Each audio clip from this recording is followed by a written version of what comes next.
जय Shri Krishna, Radhe Radhe. Welcome to my YouTube channel. तो दोस्तों, आज के इस वीडियो में हम आपके लिए सास बहू और पोते की कहानी लेकर आए हैं। तो दोस्तों, वीडियो शुरू करने से पहले आप सभी कमेंट बॉक्स में राधे राधे लिख दीजिएगा। तो दोस्तों, वीडियो शुरू करते हैं। विमल बहुत परेशान था। उसे समझ में नहीं आ रहा था कि वो घर की इस परिस्थिति में से कैसे संभाले। वह अपनी माँ को बहुत चाहता था, लेकिन विमल की पत्नी और बच्चे उसकी माँ से बहुत दूर भागते, क्योंकि उसकी माँ एक आंख से अंधी थी और साथ ही उसकी कमर भी अच्छी पुरानी बीमारी के कारण झुकी हुई थी। वैसे तो विमल की माँ अपना सारा काम खुद कर लेती थी, लेकिन तो फिर भी वो अपनी उसकी पत्नी उसके बच्चे के लिए हमेशा खटकती थी। यानी सब उसे बहुत ही ज्यादा चिढ़ते थे और उससे घिन करते थे। एक दिन विमल का बेटा, दादी आप ऊपर कमरे में चले जाओ, कुछ दोस्त आ रहे हैं।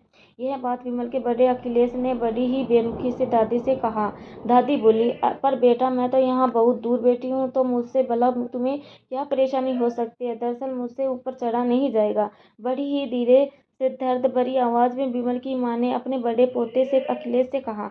बड़ा पोता, नहीं, आप उनके सामने मत रहो, मेरे सभी दोस्त मुझसे चिढ़ाते हैं। अखिलेश ने अपनी दादी से जोर डांटते हुए कहा। क्या क्या हुआ अखिलेश, क्यों चिल्ला रहे हो। विमल की पत्नी कामिनी ने किचन से आवाज लगाई। देखो ना माँ, ये दादी है, ड्राइंग रूम में बैठी है और मेरे सभी दोस्त आने वाले हैं। अखिलेश ने शिकायत भरे लहजे से कहा। माँ जी, आप ऊपर चली जाओ ना, क्यों हमें लोगों को इतना परेशान करती हो। कामिनी ने अपने बेटे का पक्ष लेते हुए कहा। यह सुनकर बेचारी सरस्वती चुपचाप उठकर जीने के सहारे ऊपर चली गई। कमर झुकी होने के कारण उन्हें ऊपर चढ़ने में बहुत परेशानी हो रही थी, किंतु वो पूरी ताकत से ऊपर के एक अकेले कोने वाले कमरे में जाकर बैठ गई। विमल बाजू वाले कमरे से सब कुछ सुन रहा था और सारी बात सुनकर उसे बहुत ही ज्यादा कष्ट हो रहा था, क्योंकि उनकी माँ की अपमानित होना पड़ रहा था, मगर वो असहाय था।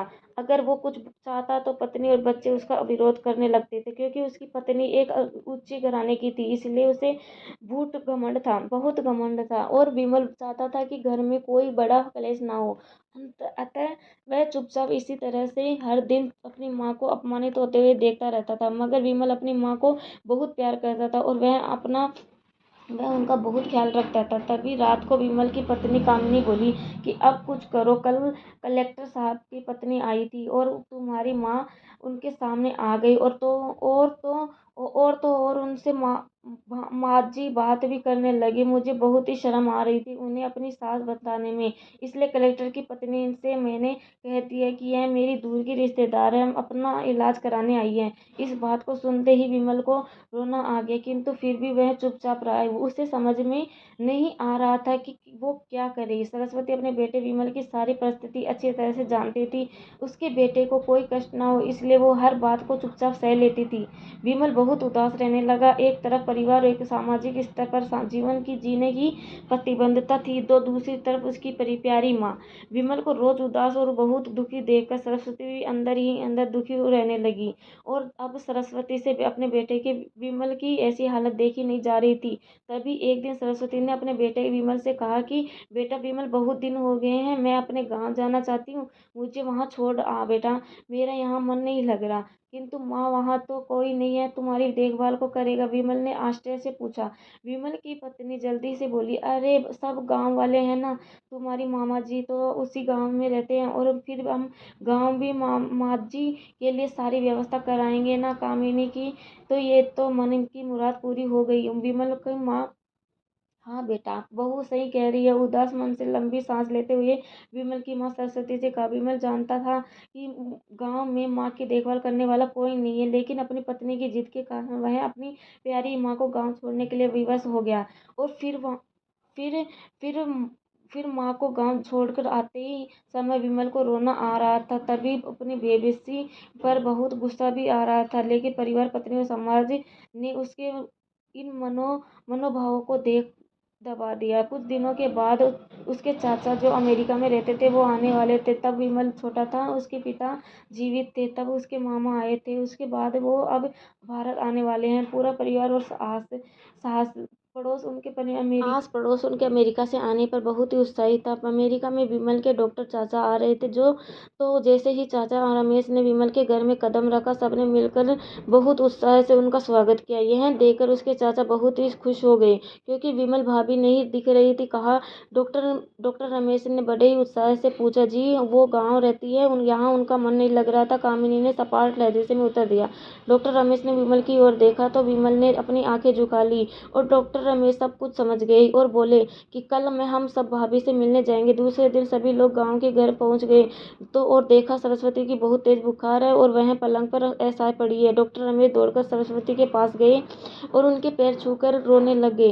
सरस्वती की यह हालत उनकी कल्पना से परे थी। सब कुछ देखकर सरस्वती का देवर रमेश बहुत दुखी हो रहा था।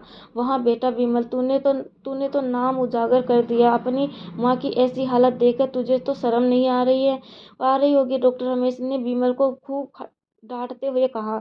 नहीं देवर जी, विमल का कोई दोष नहीं है, मैं तो खुद गांव आई थी। सरस्वती ने विमल का बचाव करते हुए कहा। मुझे सब पता चल गया है भाभी, आप चुप रहो। क्यों बहू, तुम्हें अपनी सास की झुकी हुई कमर पसंद नहीं, उसकी कुरूपता पसंद नहीं, समाज में तुम्हें उनकी वजह से नीचा देखना पड़ता होगा ना।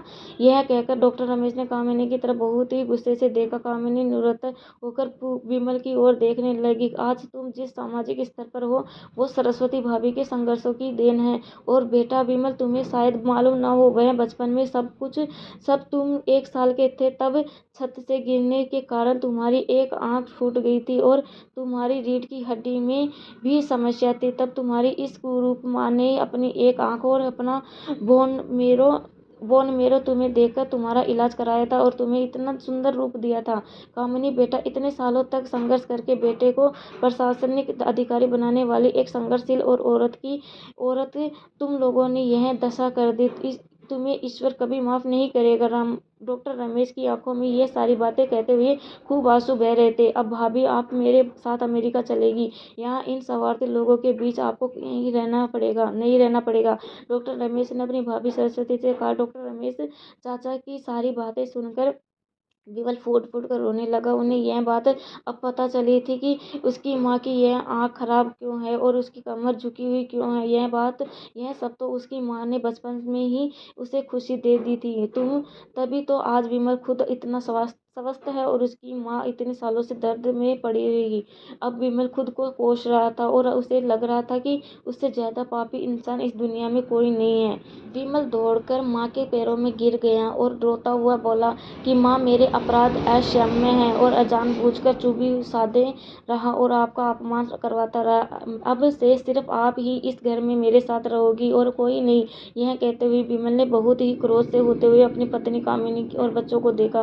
कामिनी को भी बहुत पछतावा हो रहा था, किंतु उनकी हिम्मत नहीं हो रही थी कि वो अपनी सास सरस्वती से आंखें मिला पाए। लेकिन उसकी आंखों में पछतावा बिल्कुल साफ दिख रहा था। सरस्वती ने कामिनी के मन स्थिति को समझकर उसके पुकारते हुए अपने पास बुलाया और विमल को डांटते हुए कहा। खबरदार, जो बहू को मुझसे अलग करने की कोशिश की तो मैं तुम्हें ही घर से बाहर निकाल दूंगी।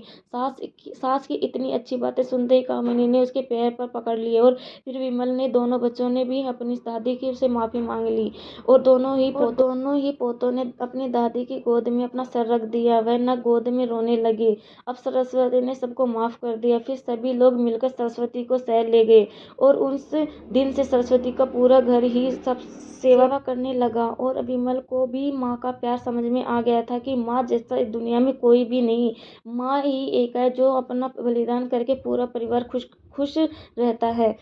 तो दोस्तों, आपको यह कहानी कैसी लगी हमें कमेंट करके ज़रूर बताएं। इस तरह की अच्छी कहानियाँ आप यहाँ पर पढ़ सकते हैं। यह उपस्थित शिप्रापद कहानियाँ आपका मनोरंजन करने के साथ दिशा भी देगी। तो बने रहिए हमारे साथ, हमारे इस प्रयास को सफल बनाइए। तो जय श्री कृष्णा, राधे राधे। तो दोस्तों, इस वीडियो को share and subscribe and like ज़रूर कर दीजिएगा। Thank you.